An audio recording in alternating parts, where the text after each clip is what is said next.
Dark Tower. That movie was, perfectly watchable. To be honest. So I'm not really gonna dig on it too hard because really I didn't mind it. I just thought it was really underdeveloped. It was just a hair over 90 minutes long, an hour and a half. For a story that has so much. I mean, clearly, just from this, and I haven't read the book, so I don't know the background story. So I went into this blind. But it clearly has a lot of elements to it. So there's a lot of information that they tried to pack in. And in packing this world together into a 90-minute movie, they lost a lot of character, I think. Primarily in Roland, the gunslinger, who was played fantastically. Idris Elba is a fantastic actor, and he could do any part. You could give him anything, and he would be fantastic and charismatic to watch. I don't think they gave him quite enough to do. I really wanted to find more. I wanted to know more about that character, and they just didn't give it to us.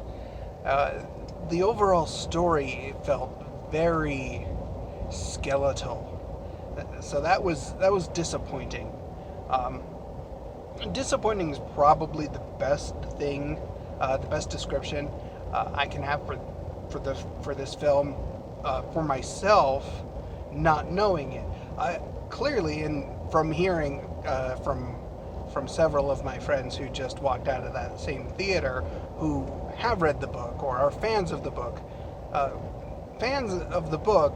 are going to be even more disappointed, I'm afraid. And I can't tell. I honestly can't tell, and I didn't have any indication that this is going to be a series of films.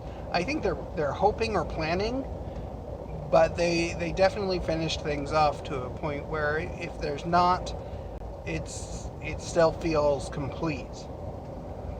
The film was directed by, he's a Danish filmmaker, so I'm not sure of the correct pronunciation of the name, but let me make sure I'm looking at this right.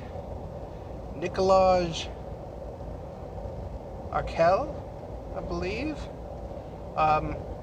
Again, not sure of the pronunciation. I'm not sure about Danish pronunciations. But he hasn't done a whole lot of directing that American audiences would be very familiar with. So this is really one of his first. I think he was overburdened, really. There were a lot of people, I believe, that had a say in the ultimate outcome of the movie. A lot of people had to sign off on it. I believe Stephen King did sign off on the movie, saying he liked the final product, or was at least okay with it, which is nice. I'm glad to hear that.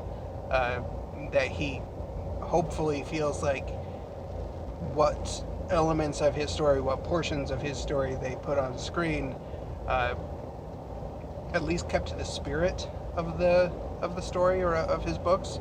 I think so. I liked it. I really did. I think so. It's terrible walking out of a movie and not being entirely sure whether you liked it. There's a lot that was done very well, but not enough. It started out very slow.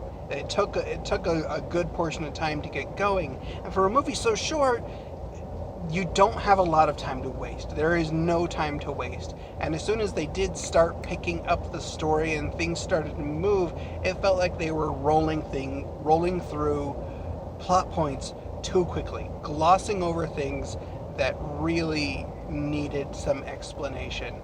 The universe was just kind of there. They just presented it.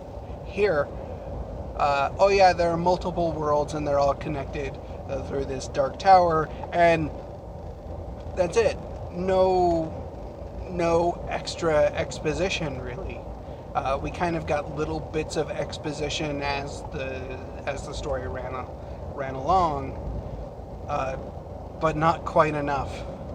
Really, not quite enough. They didn't explain how these plot devices work. They were just there, and they just do. So I think to a certain extent, when they were scripting this out and directing it, it was done by people familiar with the story. So they took for granted the fact that there are portions of the audience, like myself, that are not going to be familiar with the story already. And it's a chronic problem with page-to-screen, novel-to-screen movies. The expectation or the assumption that the audience is already going to have read the book or be familiar with it before they go in, so they can gloss over some finer points, they take that for granted, and to the detriment of the audience that isn't familiar with the book or the story already. That makes me crazy. Always has. It always will. When you're doing this as a filmmaker, you should not assume that your audience already knows your story. Always assume that nobody knows the story from the first frame. So that's the feeling I got, and I felt cheated in this movie. I really wanted to follow along or to be excited, but every time something started to happen where I felt like we were getting there, you changed pace, you changed track, and just went a different direction. It's not a bad movie.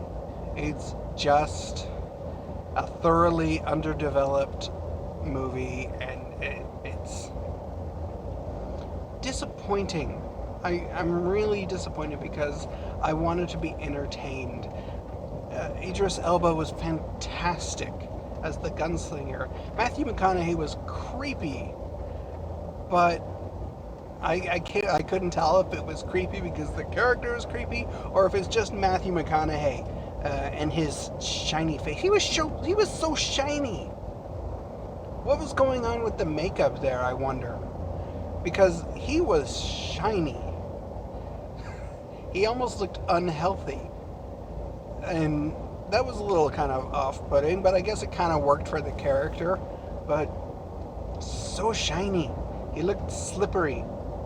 I guess maybe he was supposed to look a little slimy, being the personification of death. And they didn't really explain that either. I don't know if he was actually death, or if he was a wizard, or just... They didn't really explain it. So again, I feel like they assumed people would know this character and that the few bits of exposition about him would be sufficient, and I don't really think they were. So this is just a case of they needed to pull the runtime out. This needed to be, like a 3. I have no problem with a 3-hour movie. As long as that's good. If you have story and you're telling me a good story, drag it out for 3 hours, get your elements out there, get your characters developed, let it go, let it unfold. Don't worry about your runtime. Don't worry about boring your audience. You can bore an audience in 90 minutes just as easily as you can in 3.5 hours. I've sat through movies that are a lot longer than 3.5 hours and not been quite so unenthusiastic and a little bit bored as I was walking out of the Dark Tower. And it doesn't feel like it should have been boring. Just give me something. Give me something to go off of here. And I'm really sad. I'm really kind of sad that this is a film that I know, and I've talked to a lot of friends who love these books, and they've been really excited for this movie. And I'm sad for them that I feel like they're going to walk away disappointed, feeling even more cheated than I was, because they're not getting what they wanted. I think this is a 7-book series, somewhere in that neighborhood. And I'm not sure if we only saw elements from the first book, or if they strung elements from all the other books in there. If they compressed a 7-book series into a 90-minute movie, that's just wrong. That's just wrong. But then again, I haven't read it, so I'm not sure whether it's really just, that light of a story, if that's just Stephen King, if you can condense him down to 90 minutes from 7,000 pages. Maybe that's just how he writes his books. And I'm a little sorry, because this one's going to be a lot shorter, because I don't have a whole lot to say about this, and I'm going to be pulling my hair out actually trying to write a full-length review of this, which I will have. Please go read the full review, which I'll post down in the description. If you watch this, thank you. This is an evolving experiment, which I don't need to pontificate about that here. Thank you for riding along with me, and have a good night, guys.